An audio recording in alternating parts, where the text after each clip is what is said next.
ရှေးအခါကချင်းတာကျွဲဝသူပုဂ္ဂိုလ်များသည်အိမ်တွင်းရှိစပွဲကိုအလွန်အရေးကြီးစွာထားကြပါတယ်။စပွဲဆိုတာအစားအစာပဲမဟုတ်ပါဘူး။မိသားစု၏ငွေကြေးကံကောင်းမှု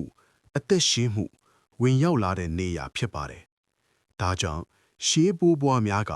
စပွဲပေါ်မှာမလူသင့်တဲ့အရာတွေကိုအမြဲတမ်းသတိပေးခဲ့ကြပါတယ်။ပထမအချက်စပွဲပေါ်ကိုအညစ်အကြေးရှိတဲ့ပစ္စည်းဖြစ်စည်းနေတဲ့ပစ္စည်းမလိုအပ်တဲ့အရာတွေမထားရပါရှေးလူကြီးတွေကစပွဲညစ်ပတ်ရင်အိမ်ကန်လည်းညစ်ပတ်သွားတယ်လို့ယုံကြည်ကြပါလေဒုတိယအချက်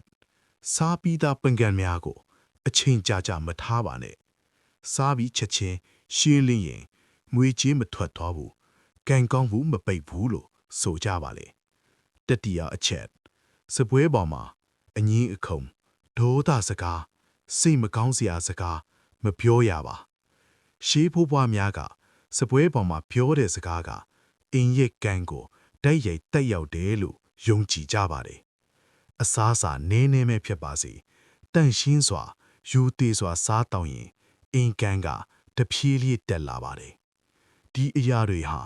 ချမ်းသာသူတွေမွေးလာတာကြောင့်မဟုတ်ပါဘူးအသေးသေးလေးတွေကိုမပြတ်မကွက်ထိန်းထားလို့ဘဝကပြောင်းလဲလာတာပါရှေးဘိုးဘွားများကငွေမရှိတဲ့အချိန်တောင်ဒလိကိုမပြတ်ခဲကြပါဘူးဒါကြောင့်ယနေ့ကစပြီးစပွဲကိုတန့်ရှင်းအောင်ထားပါစကားကိုတတိထားပါစိတ်ကိုအေးချမ်းအောင်ထားပါအဲ့ဒီအရာလေးတွေကဆင်းရဲမှုကိုဖြည်းဖြည်းဖယ်ရှားပြီးဘဝကိုကောင်းမွန်လာစေပါလိမ့်မယ်